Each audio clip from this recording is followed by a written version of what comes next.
Hello students, last हमारा जो video था उसमें हमने काफ़ी चीज़ें पढ़ी थी। Polar vector, axial vector, equivalent vector, है ना, उसके टाइप भी पढ़े थे। Equivalent vector, opposite vector, unequal vector, तो ये सारी चीज़ें हम कर चुके हैं। ठीक है, आज हम उसी में आगे चलेंगे। मतलब टाइप ऑफ वेक्टर्स हम पढ़ रहे थे और टाइप ऑफ वेक्टर्स में हम इक्विवेलेंट वेक्टर, अनइक्वल वेक्टर और अपोजिट वेक्टर कर चुके थे। ठीक है, नंबर 4 में आपको करा रही हूँ।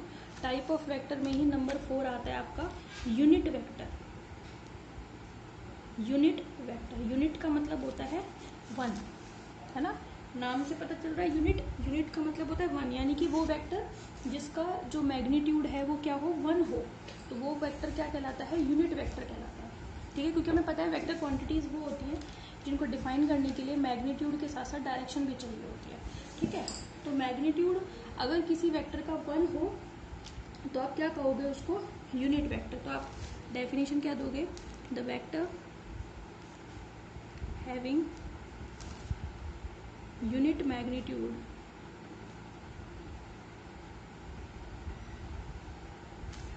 is called unit vector। ठीक है, यानी कि जिसका मैग्नीट्यूड क्या हो, 1 हो, वो क्या कहलाता है, यूनिट वेक्टर कहलाता है। अब इसको देखो और आगे किस तरीके से डिफाइन करेंगे।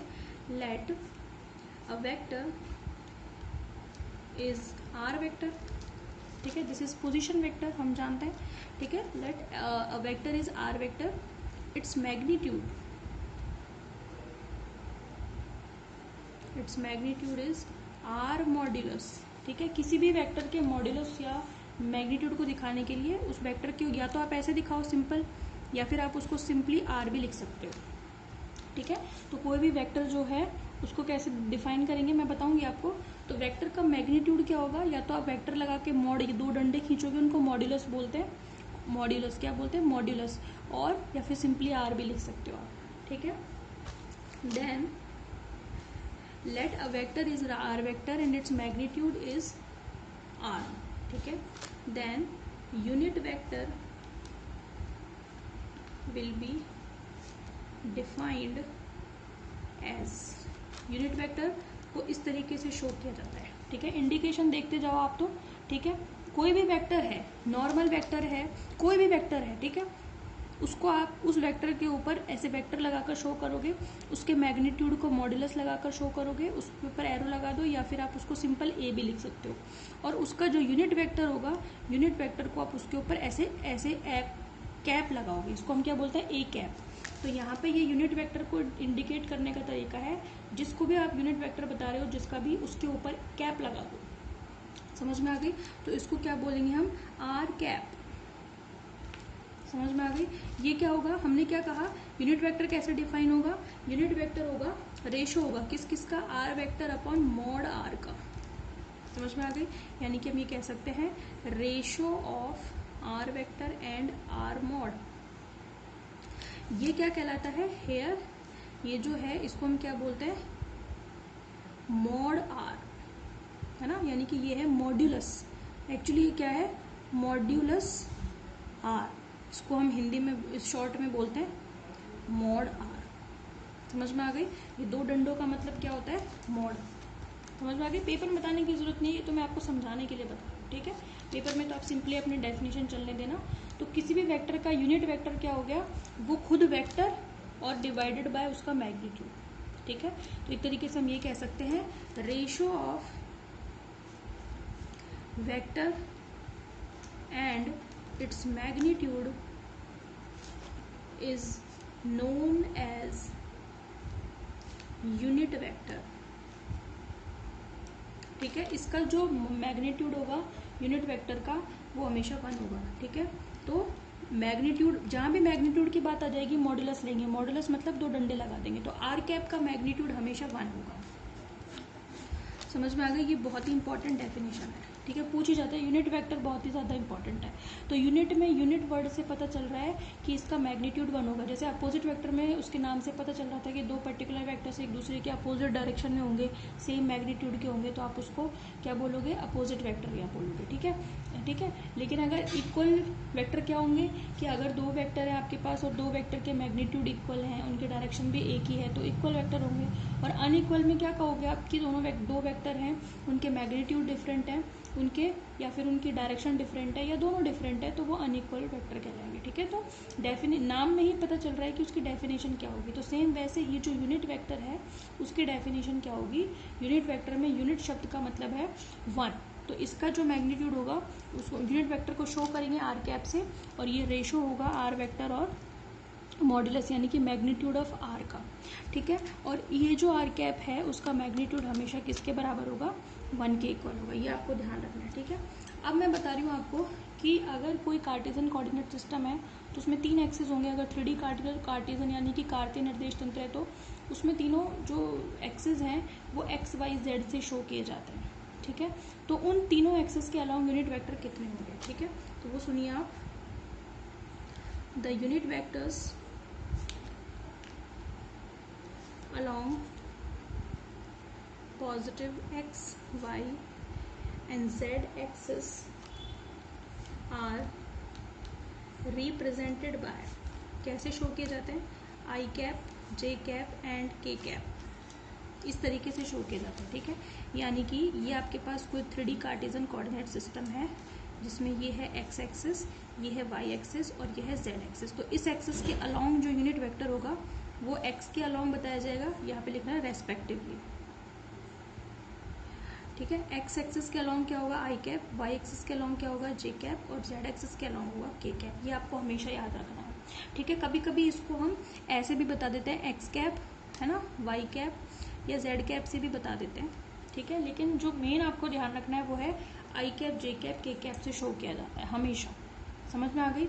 तो तीनों एक्सिस के अलोंग यूनिट वेक्टर क्या क्या होंगे, आई कैप एक्स के अलोंग, जे कैप वाई के अलोंग और के कैप जेड के अलोंग। इनको कभी कभी एक्स कैप, वाई कैप और जेड कैप भी लिख देते हैं। जहां भी कैप, किसी भी वेक्टर के ऊपर कैप लग जाएगी उसका मतलब यह है कि वो यूनिट वेक्टर है और उसका जो मैग्नीट्यूड है वो 1 के बराबर है।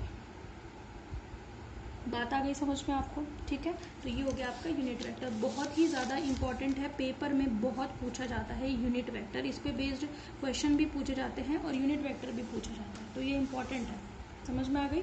ठीक है, चल नेक्स्ट है आपका जीरो वेक्टर। जीरो वेक्टर, अब जीरो वेक्टर जो है, ठीक है, उसी को हम नल वेक्टर भी बोलते हैं। नाम से ही पता चल रहा है, नल मतलब कुछ भी नहीं, जीरो मतलब कुछ भी नहीं। ठीक है, तो वो नाम से पता चल रहा है कि वो वेक्टर जिसका मैग्नीट्यूड 0 होगा तो वो क्या कहलाएगा, यूनिट जीरो वेक्टर कहलाएगा। ठीक है, तो आप क्या कैसे डिफाइन करोगे, the vector having zero magnitude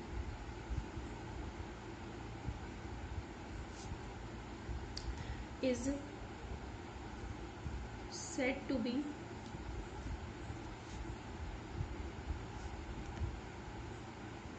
zero vector. ठीक है, तो अगर आपके पास कोई भी वेक्टर है और उसका मैग्नीट्यूड या उसका मॉड्यूलस क्या है, 0 है। ठीक है, यानी कि मॉड ए जो है वो 0 है, तो जो ए वेक्टर है वो आपका क्या कहलाएगा, नल वेक्टर, या इसी को हम बोलते हैं जीरो वेक्टर। समझ में आ गई। तो ए मॉड का मतलब क्या है, मैग्नीट्यूड ऑफ ए, यहाँ पे हम कह देंगे मैग्नीट्यूड ऑफ वेक्टर ए। समझ में आ गई। ठीक है, ये जो ए वेक्टर है इसको वेक्टर ए बोला जाता है। समझ में आ गई, तो ये होगा। समझ में आ गई। अगर आपके पास कोई दो इक्वल वेक्टर हैं और वो कैसे हैं, अपोजिट डायरेक्शन में है, तो क्या होगा, वो जीरो वेक्टर बनाएंगे। ठीक है, एक तरीके से देखा जाए तो जीरो वेक्टर की डायरेक्शन, मतलब जीरो वेक्टर की क्या डायरेक्शन होगी, जो वेक्टर है ही नहीं तो उसकी डायरेक्शन कहना एक तरीके से गलत ही है, क्योंकि हम कह रहे हैं कि वेक्टर जिसका मैग्नीट्यूड ही 0 है, तो वो वेक्टर है ही नहीं, इसका मतलब फिर आप उसकी डायरेक्शन क्या बताओगे, उसको फिर वेक्टर कैसे कहोगे। ठीक है, लेकिन बता देते। ठीक है, तो आप बता सकते हो, if a cap, a vector sorry and b vector are equal vector, ये क्या है, इक्वल वेक्टर है, देन ए क्या, a vector minus b vector, यानी कि दोनों वेक्टर इक्वल है, ठीक है। तो इन दोनों को माइनस करोगे तो जीरो ही मिलेगा भाई, दो में से दो माइनस करते हो तो जीरो मिलता है। वैसे ही दो सेम वेक्टर्स को अगर घटा देते हो तो जीरो मिलेगा, यानी कि जीरो वेक्टर मिलेगा। तो आप क्या कहोगे, if a vector and b vector are equal vector then a minus b vector will be zero vector, है ना, या फिर नल वेक्टर। समझ में आ गई बात आपको, ठीक है। नेक्स्ट और लास्ट है आपका collinear vector. Collinear vector, collinear vector मतलब क्या होता है, वो वेक्टर जो सेम स्ट्रेट लाइन में हो, ठीक है। तो उसको डिफाइन कैसे करेंगे, मैं समझाऊंगी आपको, पहले डिफाइन कर लो।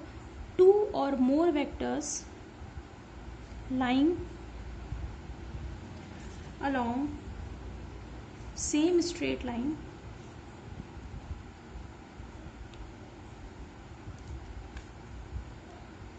are called collinear vector, ठीक है। They may be in same direction और may be in opposite direction, तो ये भी लिख देते हैं, they may be in same direction और इन अपोजिट डायरेक्शन। जैसे अगर कोई दो वेक्टर है, मैं आपको बता देती हूँ, ये x है और ये y है, ये दो एक्सेस हैं और इसमें दो वेक्टर इस तरीके से हैं, एक वेक्टर ये है और एक वेक्टर ये है ना, ये a वेक्टर है और ये b वेक्टर है। ये दोनों वेक्टर क्या कहलाएंगे, कोलिनियर वेक्टर। ये तो सेम डायरेक्शन में है, मैग्नीट्यूड दोनों का डिफरेंट डिफरेंट है, ठीक है। अगर कोई वेक्टर a वेक्टर ऐसे है और b वेक्टर ऐसे है, ये a वेक्टर है, दूसरा है b वेक्टर, तो ये अपोजिट है। यहाँ पे तो एक दूसरे के कैसे हैं, ये अपोजिट है, और यहाँ पे ये कैसे हैं, सेम डायरेक्शन में है, ठीक है। तो हमने कहा भी ये सेम डायरेक्शन में भी हो सकते हैं, अपोजिट डायरेक्शन में भी हो सकते हैं। तो ये लीनियर है, ये भी लीनियर वेक्टर है, ये भी लीनियर वेक्टर है, तो इनको हमने कोलीनियर वेक्टर कह दिया कि वो वेक्टर जो एक सेम स्ट्रेट लाइन के उसमें हो, अलोंग में हो, तो वो क्या कहलाते हैं, आपके कोलिनियर वेक्टर कहलाते हैं। और ये सेम डायरेक्शन में भी हो सकते हैं, अपोजिट में भी। तो इस तरीके से आपके सारे वेक्टर्स हो जाते हैं। तो हमने क्या क्या पढ़ा, फिजिकल क्वांटिटीज दो तरीके की होती है, स्केलर और वेक्टर। वेक्टर में हमने पोलर वेक्टर और एक्सियल वेक्टर पढ़े, और आगे हमने उसको रिप्रेजेंट करने का तरीका पढ़ा, और टाइप्स ऑफ वेक्टर पढ़े, कितने तरीके के होते हैं। इसमें हमने opposite vector, equivalent vector, unequal vector, unit vector, ठीक है, कोलिनियर वेक्टर, जीरो वेक्टर, है ना, ये सारे वेक्टर हमने पढ़ लिए हैं, ठीक है। अब जो है आगे हम पढ़ेंगे 1 dimension 2 dimension Cartesian coordinate system को रिप्रेजेंट करने का तरीका। अब इसके बाद हम ऐसे करेंगे, हम देख लेंगे, लॉ पढ़ लेंगे कि किसी भी वेक्टर को शो करने के लिए दो तरीके के लॉ है, ट्राइंगल लॉ है, ठीक है, पॉलीगन लॉ है, ठीक है, और रेक्टेंगल लॉ है, ठीक है। ये सारे लॉ हम पहले पढ़ लेंगे, ठीक है, फिर उसके बाद हम आगे चलेंगे, ठीक है। आज की वीडियो में इतना है, ठीक है। Okay, thank you.